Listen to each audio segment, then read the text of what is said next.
نحمده ونصلي ونسلم على سيدنا ومولانا محمد وعلى آله وصحبه وأزواجه وأولياء أمته وعلماء ملته خصوصا على شهداء أمته أجمعين أما بعد. قال الله تبارك وتعالى في كلامه المجيد: ولا تقولوا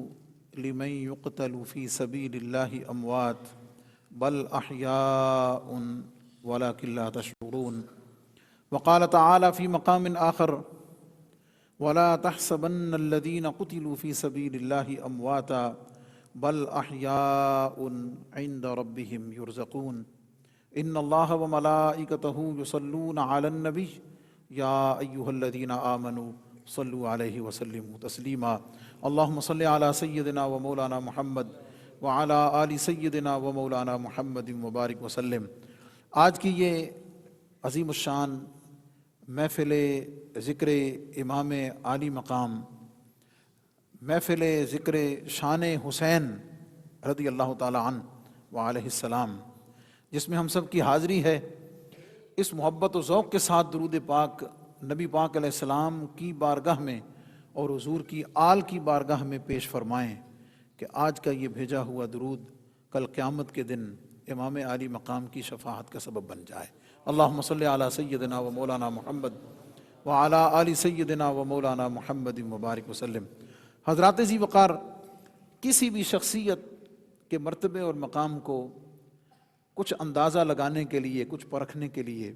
4 بنیادی چیزیں ہوتی ہیں جس کی وجہ سے اس کی شخصیت کا اندازہ لگایا جاتا ہے کہ وہ 4 چیزیں اس شخصیت میں کس درجے کی ہیں، کس لیول کی ہیں. وہ 4 چیزیں کون سی ہیں؟ سب سے پہلا اس کا نسب ہے کہ اس کا خاندان کیسا ہے، اس کا نسبی پس منظر کیسا ہے، اس کے خاندانی وجاہت و وقار کیسا ہے. اس خاندانی وجاہت و وقار کی وجہ سے اس کی شخصیت اور اس کے مرتبے اور مقام کو کسی حد تک سمجھا جا سکتا ہے. دوسری چیز اس کی ذات میں موجود خصوصی اوصاف میں سے علم ہے کہ جو اسے باقی تمام لوگوں سے، یہاں تک کہ فرشتوں سے بھی افضل و اعلیٰ قرار دیتا ہے کہ اس میں علم کتنا ہے، اور اس علم کی بنیاد پر اس شخصیت کا اندازہ اور اس کے کردار کا اندازہ اور اس شخصیت کے مقام اور مرتبے کا اور شان کا اندازہ لگایا جا سکتا ہے. تیسری چیز حسن و جمال ہے، ظاہری وجاہت ہے. اس کا ظاہری حسن و جمال بھی اس کے عزت و وقار میں، اس کی شخصیت کا اندازہ لگانے میں معاون ثابت ہوتا ہے اور اسے دوسروں سے ممتاز اور دوسروں سے الگ کرتا ہے. اور ایک چوتھی چیز بھی علماء نے ذکر کی ہے، وہ یہ ہے کہ اس کے جسم میں جسمانی طاقت کتنی ہے. اس کے اندر اللہ رب العزت نے جو جسمانی صلاحیتیں رکھی ہیں، ان صلاحیتوں کے اعتبار سے اس کا مرتبہ اور مقام کیا ہے. یہ وہ 4 بنیادی چیزیں ہیں، 4 بنیادی چیزیں ہیں. اور قرآن پاک نے بھی اس میں ہماری رہنمائی فرمائی ہے کہ اللہ رب العزت نے فرمایا کہ اللہ رب العزت نے انہیں بسطۃ فی العلم والجسم، اللہ رب العزت نے علم و جسم میں ان کو طاقت اور ان کو برتری عطا فرمائی ہے. آئیے ان 4 چیزوں کی روشنی میں ایک لمحے کے لیے ذرا جائزہ لے لیں. تصورات کی دنیا میں، علم کی دنیا میں، عقیدت کی دنیا میں، احترام کی دنیا میں، محبت کی دنیا میں، ایمان کی دنیا میں، اور اس ایمانی رشتے اور اس محبت اہل بیت کے اس آئینے میں ایک جھلک دیکھنے کی کوشش کرتے ہیں، جسارت کرتے ہیں. اور حضرت امام عالی مقام سید الشہداء حضرت امام حسین رضی اللہ تعالی عنہ کی شخصیت، ان کے مرتبے اور مقام کی ایک جھلک کو سمجھنے کی ہم کوشش نہیں کر سکتے،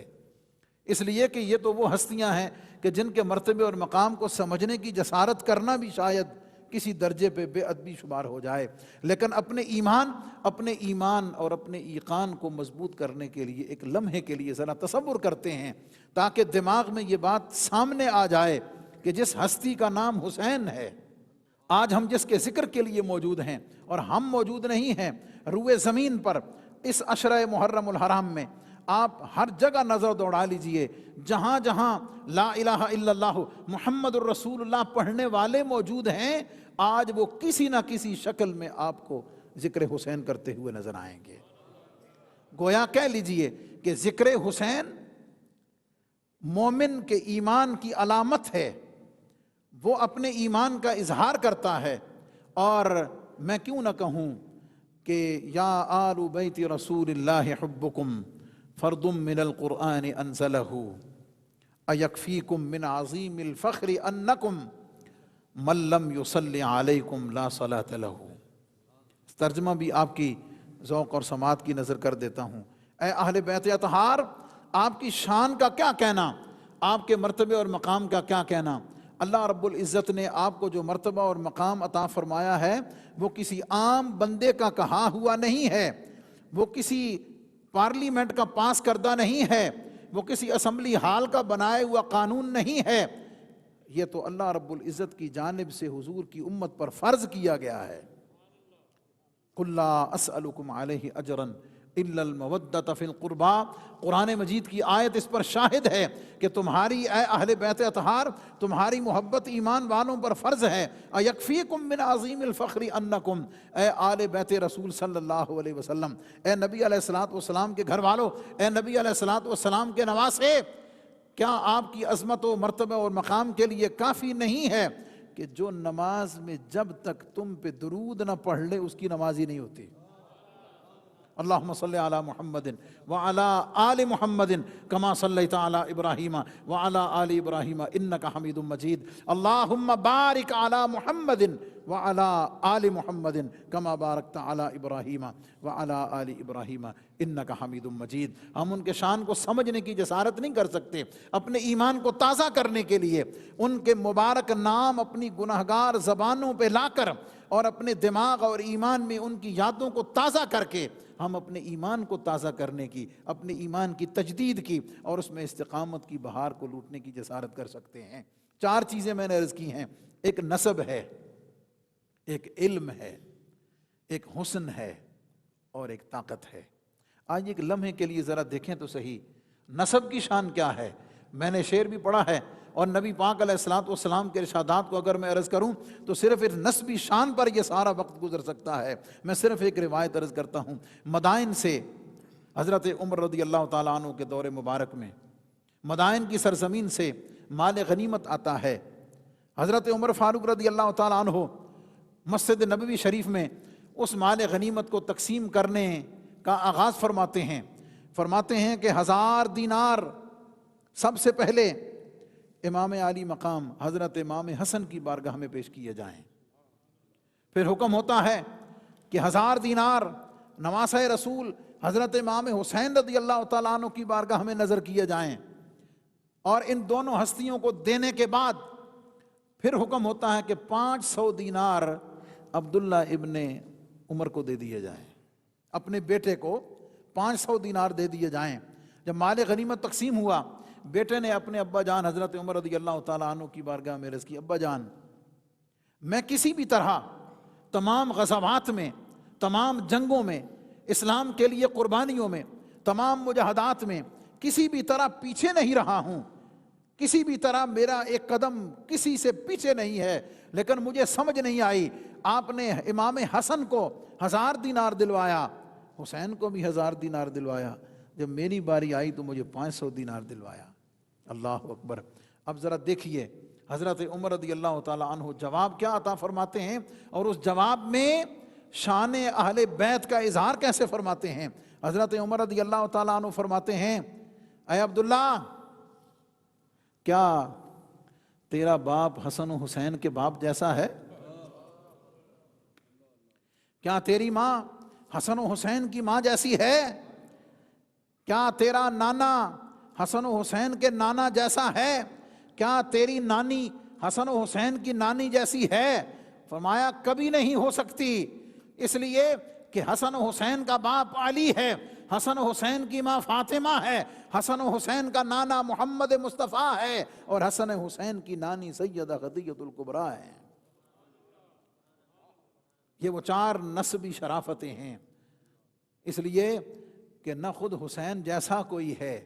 نہ حسین کے بھائی جیسا کو بھائی ہے، نہ حسین کے باپ جیسا کسی کا باپ ہے، نہ حسین کی والدہ جیسی کسی کی والدہ ہے، اور سید الانبیاء جناب محمد مصطفیٰ احمد مجتبیٰ صلی اللہ علیہ وسلم، جن کے صدقے سے یہ ساری شرافتیں کائنات میں تقسیم ہوتی ہیں، ان کی مثل لانا تو تصور میں لانا ہی دور کی بات ہے اور ایمان کے منافی بات ہے۔ چنانچہ جب حضرت عبداللہ ابن عمر رضی اللہ تعالی عنہ نے یہ جواب سنا تو خاموش ہو گئے اور اس بات کو تسلیم کر لیا کہ اللہ رب العزت نے جو نسبی شرافت،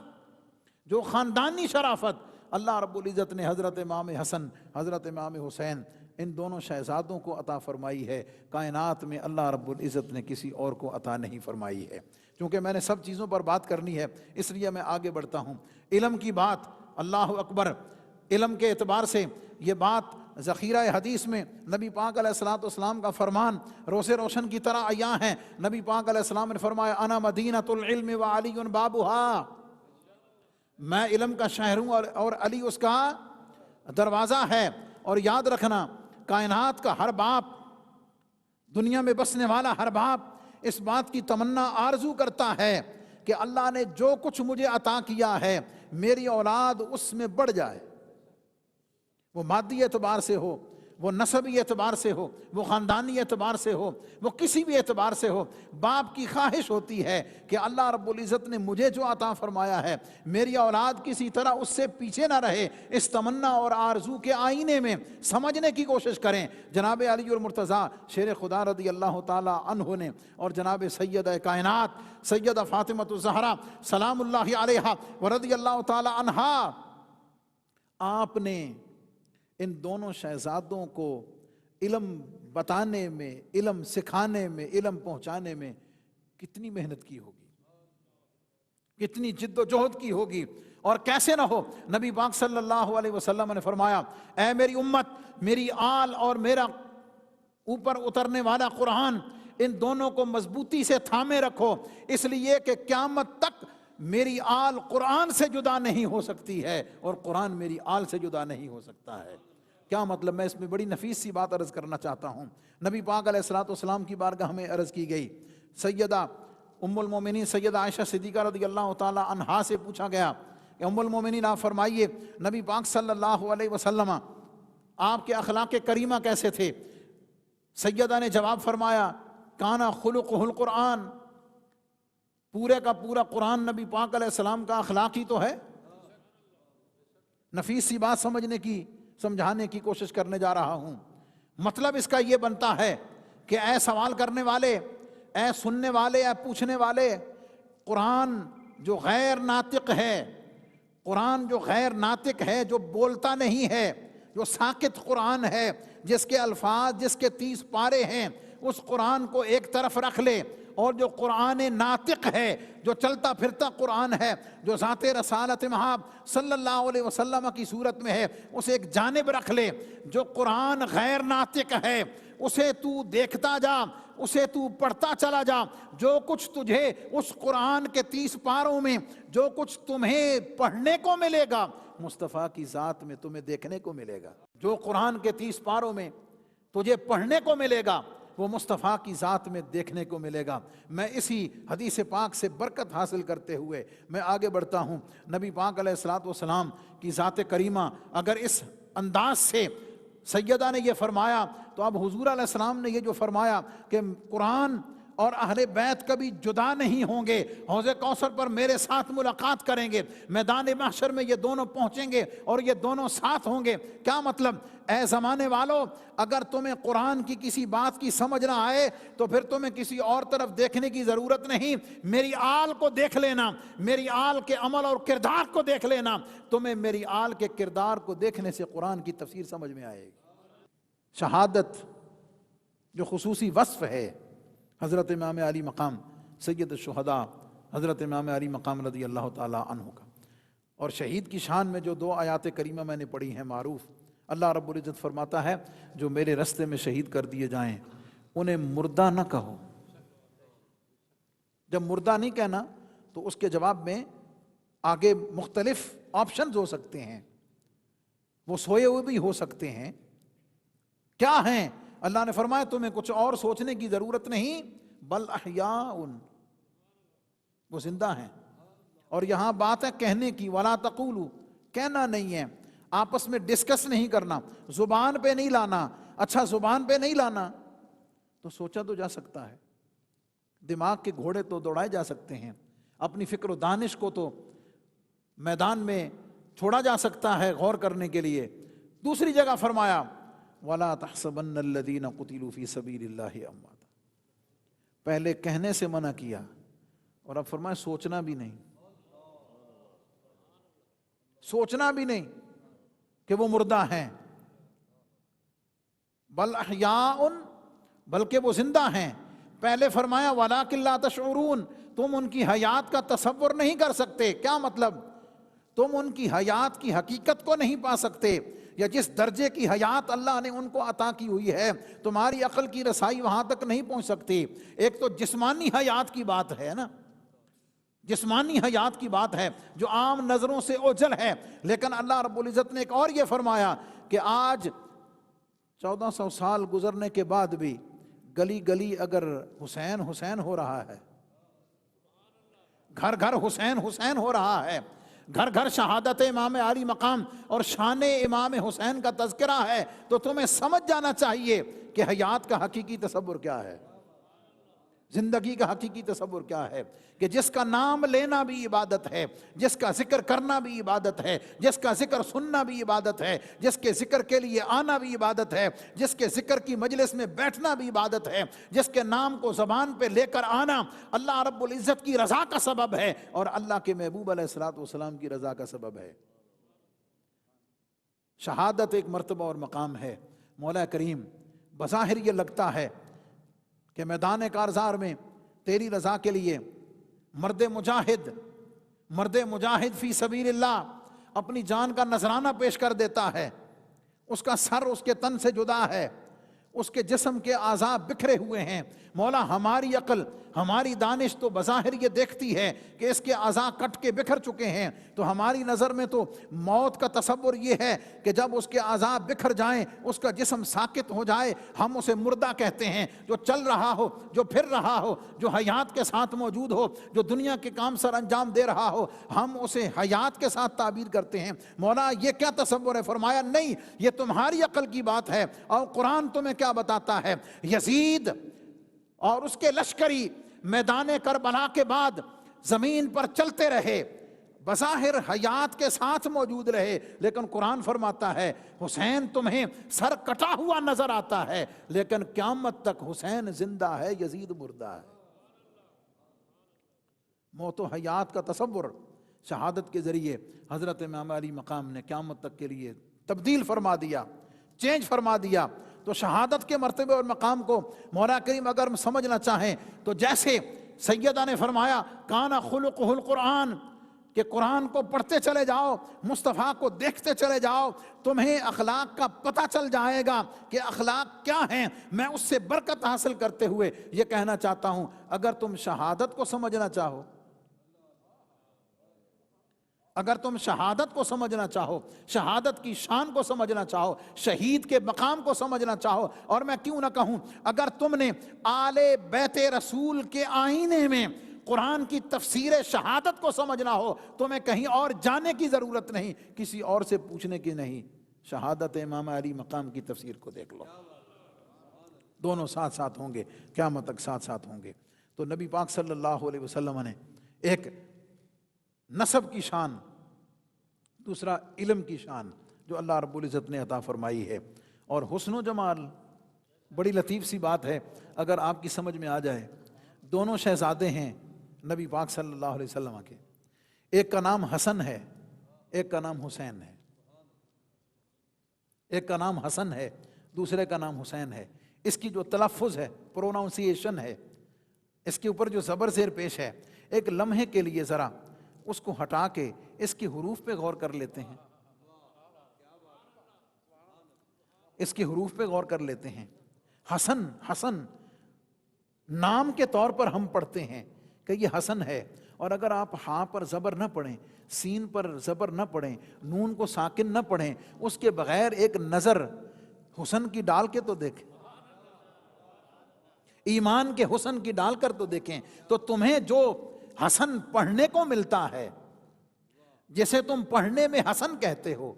وہ حقیقت میں تمہیں سراپا حسن نظر آئے گا۔ پڑھنے میں جو تمہیں حسن لگتا ہے، اگر تم محبت آل رسول کے آئینے میں، اس آئینہ محبت میں اسے دیکھنے کی کوشش کرو، تمہیں جو پڑھنے کو حسن ملتا ہے، اگر دیکھو تو دیکھنے میں تمہیں حسن لگے گا۔ اور دوسرا شہزادہ حسین ہے، وہی ترتیب یہاں ہے، وہی تمہید یہاں ہے، ہاں پر پیش ہے، سین پر زبر ہے، یا ساکن نون ساکن ہے۔ آپ اس تلفظ کو ایک لمحے کے لیے ذرا سائیڈ پہ کر دیجئے، نام ہونے کو ذرا ایک لمحے کے لیے اپنی نگاہوں سے ہٹا کے ذرا اسی حسین نظروں کے ساتھ، حسین نظروں کے ساتھ اس نام کو پڑھنے کی، دیکھنے کی کوشش کیجئے۔ ایک تمہیں سراپا حسن ملے گا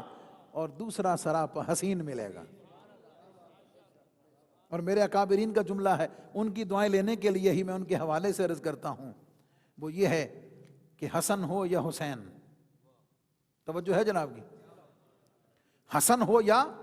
حسین، حسن کبھی ان سے جدا ہوتا ہی نہیں۔ جتنا بڑا جملہ ہے نا، اس محبت سے اس نام پہ، اس نام کی عظمت کے لیے کہ اللہ نے یہ جو شانیں عطا کی ہیں اس کے لیے سبحان اللہ کہہ دیجئے۔ حسن ہو یا حسین، حسن ہو یا حسین، حسن کبھی جدا ہوتا ہی نہیں، حسن کبھی جدا۔ اور اگر میں حضور علیہ السلام، یہ تو ایک محبت اور عقیدت کا جملہ ہے نا، اسے میں مدلل کر دیتا ہوں، اسے میں اتھینٹک کر دیتا ہوں نبی پاک صلی اللہ علیہ وسلم کی صحیح حدیث پاک کے پاس۔ سیدہ عائشہ صدیقہ ام المومنین طیبہ طاہرہ رضی اللہ تعالی عنہا ارشاد فرماتی ہیں کہ میں نے فاطمہ سے بڑھ کر سلام اللہ علیہا ورضی اللہ تعالی عنہ، ان سے بڑھ کر حضور علیہ السلام کے اخلاق، چال ڈھال، طور طریقہ، گفتگو، کلام، معاملات، کسی کو بھی میں نے سیدہ فاطمہ رضی اللہ تعالی عنہا سے بڑھ کر حضور کی مثل نہیں دیکھا، حضور کی مثل نہیں دیکھا۔ کیا مطلب؟ عکس جمال مصطفیٰ، عکس جمال مصطفیٰ، پرتو حسن مصطفیٰ سیدہ فاطمہ الزہرا سلام اللہ علیہا۔ اور اگر آگے بڑھیں تو کسے معلوم نہیں ہے، روایات میں موجود ہے، تمام صحابہ نے اس کو تسلیم فرمایا کہ حضرت امام حسن نبی پاک علیہ السلام کے ہاف بالکل مشابہ اوپر، اور دوسرے شہزادے حضور علیہ السلام کے ساتھ ناف سے نیچے حضور کے بالکل مشابہ۔ میں کہنا کیا چاہتا ہوں، جملے پہ ذرا دھیان دینا، فکر کو سمجھنے کی، حسن حسن و حسین کی اس جھلک کو اپنے ایمان میں اتارنے کی ذرا کوشش کرنا۔ وہ یہ کہ نبی پاک علیہ السلام کا سارا حسن سمٹ کر آیا سیدہ فاطمہ الزہرا میں، اور آگے وہ سارا حسن سمٹ کر عطا ہوا حسن و حسین۔ اگر سیدہ فاطمہ الزہرا رضی اللہ تعالی عنہا، اگر آپ عکس جمال مصطفیٰ ہیں، اگر آپ عکس جمال مصطفیٰ ہیں، اگر آپ عکس جمال، عکس حسن مصطفیٰ ہیں، تو حضرت امام حسن و حسین عکس جمال سیدہ فاطمہ الزہرا ہیں۔ اب جب اس طریقے سے، اور اعلیٰ حضرت نے کیا خوب نظر پیش کی ہے، کیا بات رضا اس چمنستان کرم کی، کیا بات رضا اس چمنستان کرم کی، زہرا ہے کلی جس میں حسین حسن پھول۔ اس ظاہری حسن و جمال اور اس کے جو مظاہر ہیں ان کو اگر دیکھیں تو اس میں بھی حضرت امام حسین رضی اللہ تعالی عنہ بالکل منفرد نظر آتے ہیں۔ اور ظاہری طاقت، جسمانی طاقت، اللہ اکبر، عمر کے اس حصے میں میدان کربلا میں یزیدیوں کے لشکر کو جس طرح بھیڑ بکریوں کی طرح کاٹا، اور جس جانب حضرت امام عالی مقام سید الشہداء حضرت امام حسین رضی اللہ تعالیٰ عنہ آپ کی مبارک سواری کا رخ ہو جاتا، کسی کو جرت نہ ہوتی تھی آگے مقابلہ کرے، بھیڑ بکریوں کی طرح کاٹ کر رکھ دیا، اور انہیں سمجھ آ گئی تھی کہ اگر اس طرح امام عالی مقام کا مقابلہ کرنے کی کوشش کی گئی، یہ رات ڈھل سکتی ہے، دن طلوع ہو سکتا ہے، لیکن امام عالی مقام کی اس جسمانی طاقت کا مقابلہ نہیں کیا جا سکتا۔ اور قلب کی طاقت کا اندازہ، اس جرت کا طاقت کا اندازہ، اس صبر کی طاقت کا اندازہ، حوصلے کی طاقت کا اندازہ کائنات تک کوئی اس کی مثال پیش کر سکتا ہی نہیں۔ ہر رشتہ اللہ رب العزت نے اس کی شہادت کے ذریعے حضرت امام علی مقام کو امتحان لیا، ہر رشتے کا امتحان لیا اور شہادت کے ذریعے لیا، اپنی نگاہوں کے سامنے۔ دیکھیں بات یہ ہے، بندہ اپنے گھر میں بیٹھا ہوا ہو، کسی کی شہادت کی، فوتگی کی خبر ملے، اس پر کیفیت کچھ اور ہوتی ہے، اس کی خبر سننے کے بعد کیفیت کچھ اور ہوتی ہے، لیکن اگر وہ واقعہ اس کی نگاہوں کے سامنے ہو پھر اثر اور مرتب ہوتا ہے۔ اور پھر اگر صرف وہ واقعہ نگاہوں کے سامنے ہی نہ ہو، اگر اپنے ہاتھ سے اپنی نگاہوں کے سامنے خود تیار کر کے میدان جہاد میں، میدان شہادت میں اپنے ہاتھ سے اتارا جائے، اور پھر شہید ہونے کے بعد اپنے ان ناتواں کندھوں پر، ان بازوؤں پر اس کے مبارک لاشے کو اٹھا کر خیمے میں لایا جائے، اس وقت ہمت و حوصلہ اور جرت کی داد دینا پڑتی ہے حضرت امام علی مقام سید الشہداء حضرت امام حسین رضی اللہ تعالی عنہ کی، کہ اللہ رب العزت نے اس درجے کی استقامت، اس درجے کی جرت اور اس درجے کا حوصلہ عطا فرمایا تھا کہ اللہ رب العزت نے کائنات والوں کو دکھا دیا کہ دنیا والوں دیکھ لو، اگر میں نے ان کا ذکر قرآن میں کیا ہے، اگر میں نے رضی اللہ عنہ ورضوا عنہ کے ترانے ان کے لیے ارشاد فرمائے ہیں، اور اگر میں نے ان کی شانوں کو قرآن میں ذکر کیا ہے، اور اگر میں نے ان کو نبی کے گھر میں، اگر ان کو پیدا کرنے کے بعد نبی کی نگاہ نبوت اور فیضان نبوت اور گھرانہ نبوت کا شانہ نبوت میں اگر ان کی پرورش ہوئی ہے، تو تمہیں دیکھ لینا چاہیے کہ میرے محبوب کا فیضان، صبر اور ہمت کا امتحان کس درجے پر ہو رہا ہے، اور تمہیں اندازہ ہو جائے گا کہ مقام سید الشہداء کیا ہے۔ چاروں اوصاف میں حضرت امام علی مقام سید الشہداء بے مثل و بے مثال نظر آتے ہیں، تو پھر کیوں نہ کہیں کہ حسین کل بھی تجھ جیسا کوئی نہ تھا، قیامت تک تجھ جیسا کوئی نہ ہوگا، اس لیے کہ رب نے جو حسب نسب تجھے عطا کیا، کائنات میں کسی اور کو عطا نہ کیا۔ اللہ رب العزت نے جو علم تجھے عطا فرمایا، اور اس علم نبوت کا جو امین واحد قرار دیا حضرت امام حسین رضی اللہ تعالیٰ عنہ کو، وہ شان کسی اور کو عطا نہ ہوئی، اور حسن جس درجے کا حضور کی بارگاہ کے، حضور کے فیضان سے عطا ہوا، وہ کسی اور کو عطا نہ ہوا۔ اور جسمانی طاقت کا جو مظاہرہ، جرت کا جو مظاہرہ اور استقامت کا جو مظاہرہ میدان کربلا میں ہو گیا ہے، قیامت تک کوئی اور چشم فلک نے کوئی اور نہ ایسا نظارہ دیکھا ہے، نہ قیامت تک دیکھے گی۔ ایک اور بڑی لطیف سی بات جو قرآن اور اہل بیت اور حق کے حوالے سے ہے، اللہ رب العزت نے جو ہمیں شعائر اسلام عطا فرمائے، اس میں نماز بھی ہے، روزہ ہے، حج ہے، زکوٰۃ ہے، شہادتین ہے، اذان ہے، تہجد ہے، قرآن ہے، عمرہ ہے، حج ہے، صدقات و خیرات ہیں، حسنات ہیں، یہ ساری چیزیں موجود ہیں۔ اللہ اکبر۔ شان امام علی مقام کو اس پہلو سے ذرا تھوڑا سا سمجھنے کی کوشش کیجئے، ذرا اپنے تصورات کی دنیا میں ذرا لانے کی کوشش تو کیجئے کہ میدان کربلا ہے، مقابلہ کرنے والے بھی دعوے دار ہیں کہ ہم حضور کے امتی ہیں، دعویٰ ہے ان کا، اور یقیناً جب نماز کا وقت ہوتا ہوگا، اذان ادھر بھی ہوتی ہوگی، اذان ادھر بھی ہوتی ہوگی، قرآن ادھر بھی پڑھا جاتا ہوگا، قرآن ادھر بھی پڑھا جاتا ہے، جماعت یزیدیوں کے لشکر میں بھی ہوتی ہوگی، نماز کی جماعت امام کے خیموں میں بھی ہوتی ہوگی، تہجد گزاری وہاں بھی ہوتی ہوگی، تہجد گزاری یہاں بھی ہوتی ہوگی،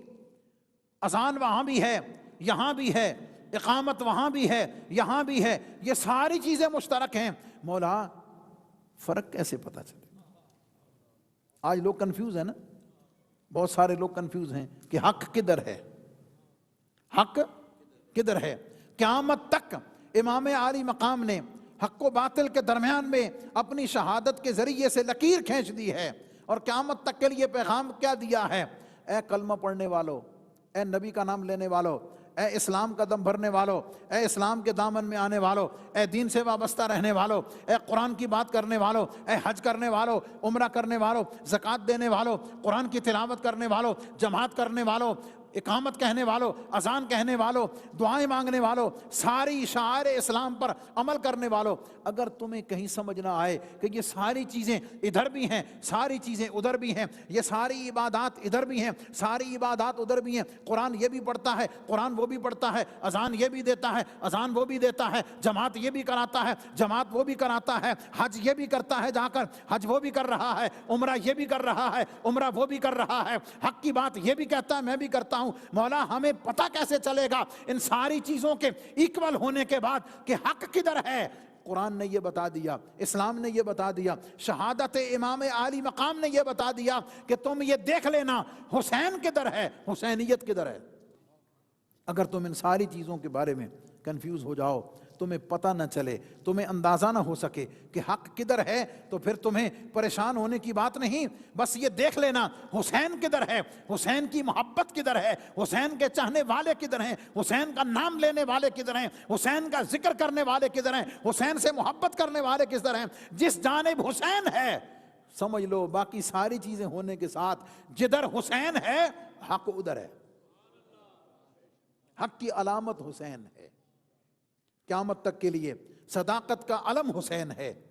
حق کا نشان حسین ہے، حق کی پہچان حسین ہے، اور ان تمام نظریات جب مشترک ہو جائیں ان میں فرق کرنے والی ذات امام علی مقام کی ہے، اور تمہیں اندازہ ہو جائے گا کہ جو حسین کا ذکر محبت سے کرتا ہے، عقیدت سے کرتا ہے، احترام سے کرتا ہے، اپنے ایمان کا جز مان کر کرتا ہے، حضور کی محبت کی وجہ سے کرتا ہے، حضور سے الفت کی وجہ سے کرتا ہے، اہل بیت کی محبت کی وجہ سے کرتا ہے، تمہیں یقین رکھنا چاہیے اللہ اکبر وہ گناہ گار تو ہو سکتا ہے، غدار نہیں ہو سکتا، گناہ گار تو ہو سکتا ہے، غدار نہیں ہو سکتا، وہ گناہ گار ضرور ہے، لیکن یاد رکھنا وہ آل رسول اور آل بیت رسول کا وفادار ہے۔ اگر دوسری جانب ساری چیزیں موجود ہیں، نماز، روزہ، حج، زکوٰۃ، قرآن، جماعت، اذان، سب چیزیں موجود ہیں، وہ سارا کچھ ہو سکتا ہے، لیکن محمد و آل محمد کا وفادار نہیں ہو سکتا، حق ان کے ساتھ نہیں ہو سکتا۔ حق ادھر ہے جدھر ذکر حسین ہے، جدھر شان حسین ہے، جدھر مقام حسین ہے۔ حضور سیدی فیض عالم داتا گنج بخش رحمۃ اللہ تعالیٰ علیہ کے حوالے سے اگر ذکر ہو آل بیت کا، حضور کی آل کے شہزادوں کا ذکر ہو، اور علی بن عثمان حضرت داتا گنج بخش حجویری ان کا قلم خاموش رہے، کیسے ہو سکتا ہے؟ اگر وقت ملے تو اہل بیت اطہار کا جو تذکرہ حضرت حضور سیدی فیض عالم داتا گنج بخش رحمۃ اللہ علیہ نے کشف المحجوب شریف میں فرمایا، اسے پڑھ لیجئے۔ میں صرف ایک روایت برکت کے لیے عرض کرتا ہوں جو حضور فیض عالم داتا گنج بخش رحمۃ اللہ علیہ نے اور دیگر تمام محدثین نے اپنی حدیث کی کتابوں میں حضور فیض عالم نے ذکر فرمائی شان امام علی مقام میں، اور اس کے راوی حضرت عمر بن خطاب رضی اللہ تعالیٰ عنہ ہے، اور تمام جگہ یہ روایت حضرت عمر رضی اللہ تعالیٰ عنہ کے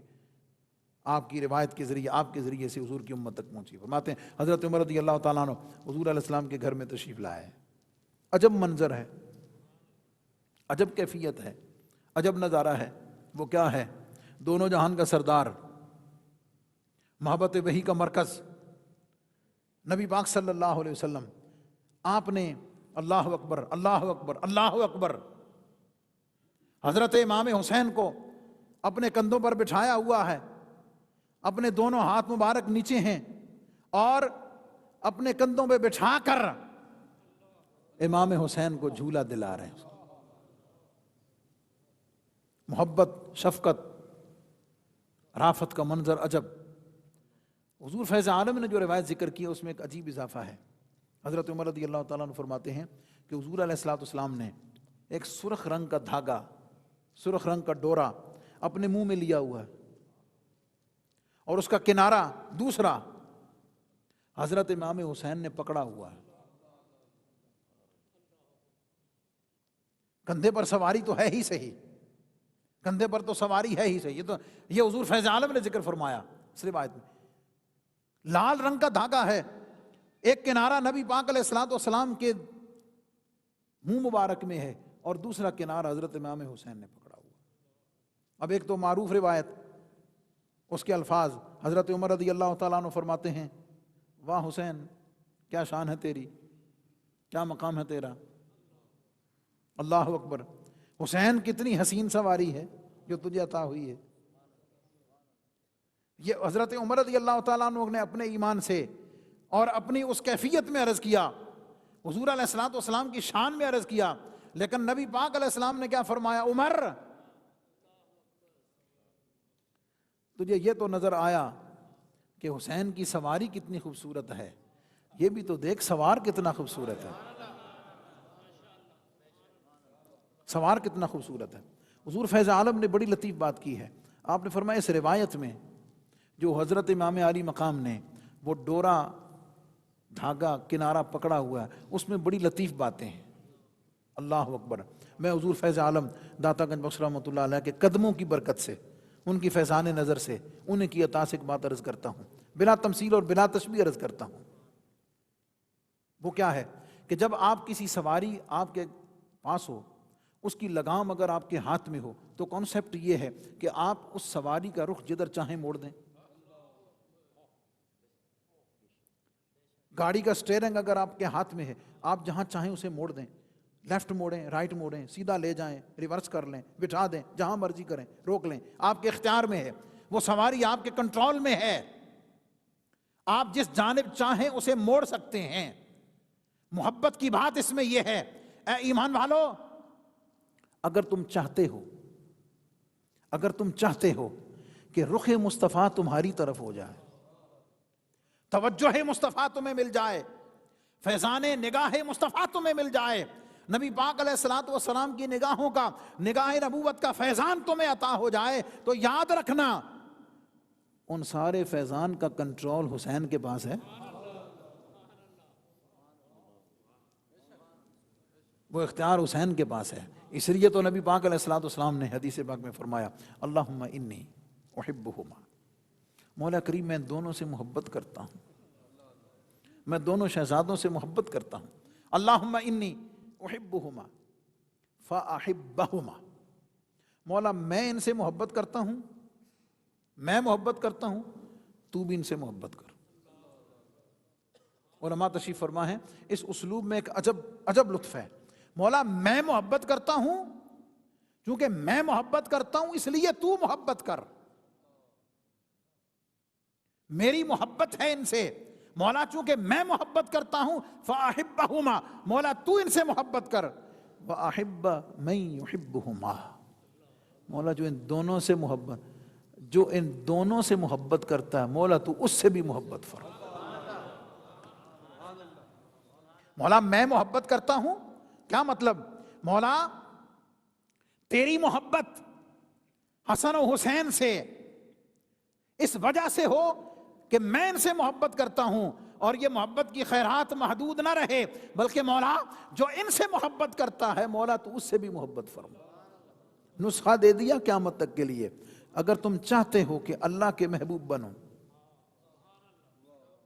اگر تم چاہتے ہو کہ اللہ کے محبوب بنو، حسن و حسین سے محبت کرو، حضور کی آل سے محبت کرو، حسن و حسین سے محبت کرو، تم حسن و حسین سے محبت کرو، اللہ بھی تم سے محبت کرے گا، اللہ کا محبوب بھی تم سے محبت کرے گا۔ کیا مطلب؟ جنہیں حسین سے محبت ہے، جنہیں حضور کی آل سے محبت ہے، جنہیں حضور کی آل سے عشق ہے، جنہیں حضور کے ان شہزادوں سے محبت ہے، انہیں مبارک ہو، انہیں مبارک ہو، اس بات کی نوید اور بشارت ہو حضور علیہ السلام کی حدیث کی روشنی میں کہ بظاہر وہ محبت حسین سے کرتے ہیں، لیکن انہیں مبارک ہو کہ اللہ بھی ان سے محبت کرتا ہے، اللہ کا محبوب بھی ان سے محبت کرتا ہے،